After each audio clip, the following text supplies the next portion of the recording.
सबका सपना होता है कि हम भी एक डीएसपी बन जाए, लेकिन आपका स्ट्रगल कैसा रहा? एक शुरू से था कि मैं पुलिस में जाऊं और मुझे ये वर्दी शुरू से अट्रैक्ट करता था। मेरे इमीडिएट फैमिली में तो नहीं, लेकिन डिस्टेंट रिलेटिव्स में कुछ लोग पुलिस में रहे हैं, तो मुझे बहुत अच्छा लगता था। उन्हें देखकर मैं इंस्पायर होता था। मेरे शादी हो गई है? नहीं, अभी तो नहीं हुई है। शादी अभी नहीं किए हैं? सासाराम शहर के अंदर 4 जगह पे नो एंट्री पॉइंट्स लगा हुआ है, जिसमें कोई भी भारी व्यावसायिक वाहन का प्रवेश निषेध है। हम समझा देते हैं आप लोग को, अगर नियम का उल्लंघन कीजिएगा तो डीएसपी साहब के नज़र में आप लोग हैं। यहाँ से कैमरे में आप लोग को देख रहे हैं कि रोड पे आप लोग चल रहे हैं, तो क्या कर रहे हैं भाई? सीट बेल्ट लगाए हैं कि नहीं लगाए हैं? हेलमेट पहने हैं कि नहीं पहने हैं? और यहाँ से आपका चालान भी कटेगा ना सर? बिल्कुल। सबको सपना होता है कि हम भी वर्दी पहने डीएसपी बन जाएं। लोग देख रहे हैं आपको, उन लोगों को भी मन होगा डीएसपी बनने का, तैयारी करते होंगे, क्या कहिएगा? एक हमारे साथ रोहतास जिला के ट्रैफिक विभाग के डीएसपी साहब हैं, मोहम्मद आदिल बिलाल सर हैं। और सासाराम में खास बात है कि पहले हम लोग जाम की जो समस्या से झेल रहे थे, सब कुछ साफ सुथरा है। आइए सासाराम घूमिए, घूमने के बाद लगेगा कि पहले में और अब में अंतर क्या है। कैसे हैं सर? बहुत अच्छे हैं, धन्यवाद। सासाराम कैसा लगा? आप लोगों का स्वागत है। सासाराम तो हम लोग जहाँ काम करते हैं वही कर्म भूमि भी होता है और वही हमारा घर भी बन जाता है। जी जी। तो बिल्कुल अपना समझ के इस जगह को हम लोग यहाँ योगदान देते हैं। अच्छा, सासाराम कैसा लगा वो मुझसे बेहतर तो आप बताइए, क्योंकि हम तो बस किए जा रहे हैं, कर्म करते जाओ और फल की चिंता मत करो।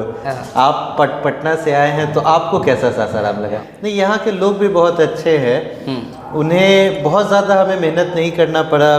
लोग बिल्कुल यातायात नियमों का अनुपालन कर रहे हैं। लोग, जब हम टेस्टिंग कर रहे थे, ट्रैफिक सिग्नल अभी हाल ही में लगा है यहाँ पे, इसमें भी बहुत लंबा कहानी है और बहुत ज़्यादा मेहनत किया गया है। हमारे SP sir Shri Roshan Kumar sir, हमारी डीएम मैम श्रीमती उदिता सिंह मैम, और इससे पहले जो एसपी सर विनीत सर थे और डीएम सर नवीन सर थे, इन लोगों का बहुत अहम योगदान रहा है इन सब चीज़ों में।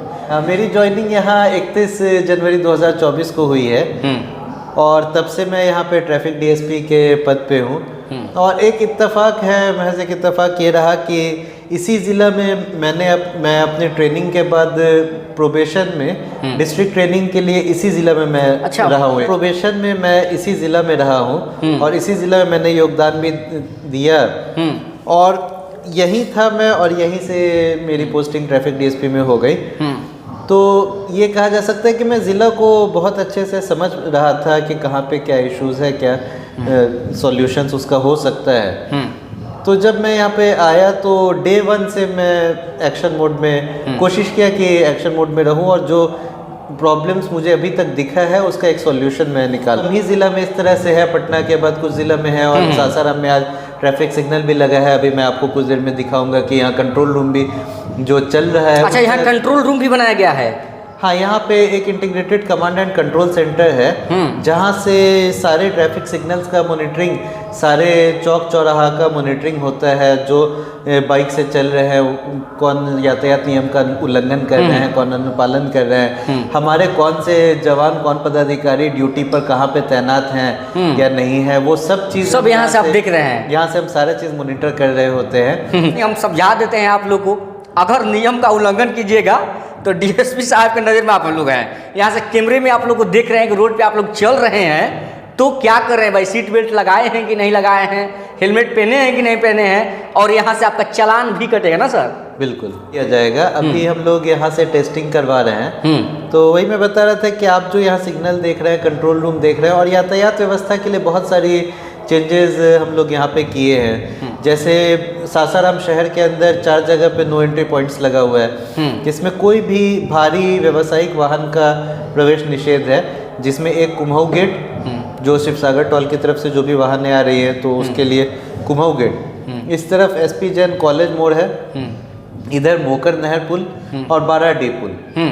तो ये चारों नो एंट्री पॉइंट्स है। इसके अंदर कोई भी भारी वाहन, व्यावसायिक वाहन सुबह 8 बजे से रात के 8 बजे तक प्रवेश सासाराम शहर की तरफ नहीं कर सकता है। इसी तरह से नो एंट्री पॉइंट्स डेहरी में भी 4 जगह पे लगाया गया, जो डेहरी शहर के अंदर कोई भी भारी मालवाहक व्यावसायिक वाहन नहीं आ सकता है। यानी पूरे जिले पे नज़र है आपका। हाँ, और विक्रमगंज में भी बिल्कुल ये चीज़ किया गया है, जिसकी वजह से बहुत सारी सड़क दुर्घटनाएं भी हो रही थी। दोपहर के टाइम स्कूली बच्चे आ रहे थे, लोग ऑफिस जा रहे थे, तो भारी वाहन ट्रक और ट्रैक्टर से किसी को धक्का लग जाता था। कुछ एक्सीडेंट्स भी हो रहा था। तेंदुनी चौक में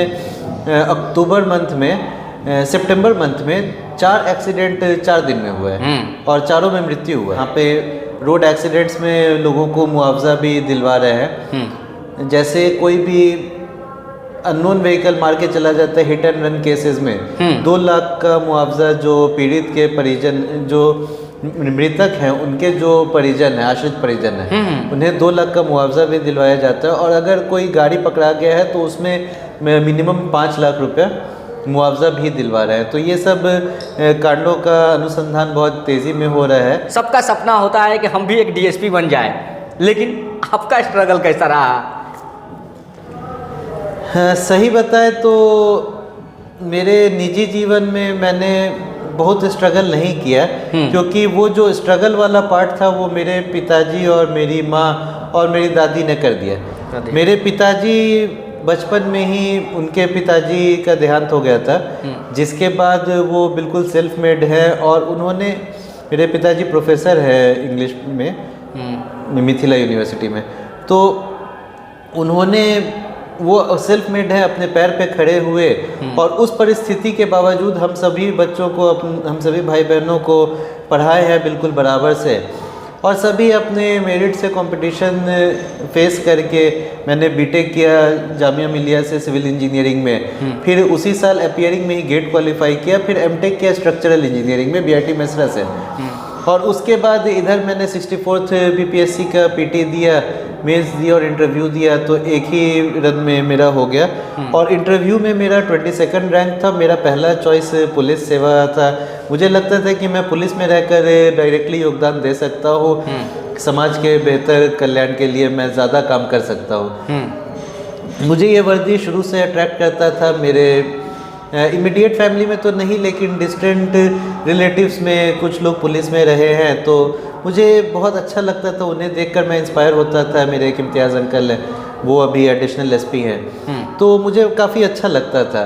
तो एक शुरू से था कि मैं पुलिस में जाऊं और ज़्यादा से ज़्यादा कंट्रीब्यूट कर पाऊं, क्योंकि मैं कोई भी घटना, कोई परिस्थिति वैसा हो, तो मैं देखता था कि पहला रिस्पोंडेंट कौन है, सबसे पहले पुलिस पहुंचा है, पुलिस वाला सब चीज़ पुलिस कर रहा है। तो आज उसके बाद ये मेरा जब रिज़ल्ट आया 64th बीपीएससी में 22nd रैंक आया, और इत्तेफाक से अल्लाह का ये करम रहा कि मेरा 22वां रैंक आया। पहला service choice Bihar police service था, जो मैं भरते वक्त मुझे नहीं पता था कि ये मिल जाएगा, मुझे मिला। फिर मैं ट्रेनिंग गया बिहार पुलिस एकेडमी राजगीर, वहाँ 1 साल मैंने ट्रेनिंग किया। वहाँ पे काफ़ी अच्छे दोस्त मिले, अभी पूरे बिहार में हर जगह पे सभी लोग पोस्टेड है। फिर वहाँ पे काफ़ी अच्छा एक जर्नी रहा 1 साल। वहाँ से मेरी पोस्टिंग रोहतास ज़िला में ही प्रोबेशनर डीएसपी के तौर पे हुई। यहाँ पे भी बीच में कुछ छोटा ये कम्युनल वायलेंस भी सासाराम में हुआ, उसमें भी मैं एसआईटी में सदस्य रहा। मैं यहाँ पे डेहरी टाउन एसएचओ भी रहा अपने प्रोबेशन के टाइम। तो बहुत तरह के रोल्स में मैं रहा, तो थोड़ा बहुत ज़िला को मैं समझ रहा था। उसके बाद 30 जनवरी 2024 को मैं यहाँ पे ज्वाइन किया था। 22 जनवरी 2023 को, ठीक 1 साल के बाद 30 जनवरी 2024 को ट्रांसफ़र की लिस्ट आती है कि मेरा प्रोबेशन यहाँ पे ख़त्म हुआ और मैं फुल फ्लेजेड पोस्टिंग मेरी रोहतास ज़िला में ही हो गई है ट्रैफिक डीएसपी के तौर पर। हाँ, वर्दी पाना सबको सपना होता है कि हम भी वर्दी पहने डीएसपी बन जाएं। लोग देख रहे हैं आपको, उन लोगों को भी मन होगा डीएसपी बनने का, तैयारी करते होंगे, क्या कहिएगा? एक अंदर से एक वो फील होना चाहिए, एक मोटिवेशन होना चाहिए कि अगर आपको बनना है तो बनना है। देखिए, मेरा एक चीज़, हम कहीं पे भी कोई चीज़ चाहते हैं कि ये चीज़ करना है तो उसको करना है। मतलब आपके पास करने का एक ही रीज़न होता है कि करना है, और अगर आपको नहीं करना है तो उसका कई रीज़न्स आपके साथ हो सकता है कि टाइम नहीं है, या फंड नहीं है, या ये चीज़ आपका उतना वहाँ तक पहुँच नहीं है, या मतलब बहुत सारे रीजंस हो सकते हैं नहीं करने का। लेकिन अगर आपको करना है तो लगे कि बस करना है, अब वो कैसे करना है वो अलग बात है। लास्ट में चलते तो चलते मैं ये बताना चाहूँगा कि जैसे मुझे लगा कि मुझे डीएसपी बनना है तो बनना है। अब नहीं करने का, कभी मैं थक जाता था पढ़ते पढ़ते, तो मुझे लगता था कि अब ब्रेक कर लूँ, अब नींद आ रही है, अब भूख लगी है, तो फिर लगता था कि नहीं मुझे करना है, तो मैं उसे कंटिन्यू कर देता था। अब मैं यहाँ पे जब पहला डीएसपी पोस्टेड हुआ, ट्रैफिक डीएसपी, तो ऑफिस इस्टेब्लिश करना, सारे व्यवस्था को बनाना, सब कैसे क्या करना है, प्लानिंग करना, तो वो सब चीज़ मैं कर पाया। आज आप ट्रैफिक सिग्नल यहाँ लगा हुआ देख रहे हैं, तो इसके पीछे बहुत मेहनत किया गया, लेकिन बस मैं चाहता था कि ये चीज़ किया जाए। इसमें हमारे डीडीसी सर, अभी विजय पांडे सर हैं, उनका भी बहुत रोल रहा है, अभी नगर आयुक्त सर के भी चार्ज में है, तो ये सभी का इसमें योगदान रहा है। लेकिन ये चीज़ एक सोच लिया गया कि ये करना है तो करना है, तो आज आपके सामने सब कुछ हुआ है और आज हमारे सामने आप बैठे हैं इसी बहाना से। तो बस मैं अपने जो स्टूडेंट्स हैं, जो तैयारी कर रहे हैं, जो एग्ज़ामिनीज़ हैं, जो एस्पिरेंट्स हैं, मैं उनके लिए एक मैसेज भी देना चाहूँगा कि वो बस ठान लें कि मुझे करना है।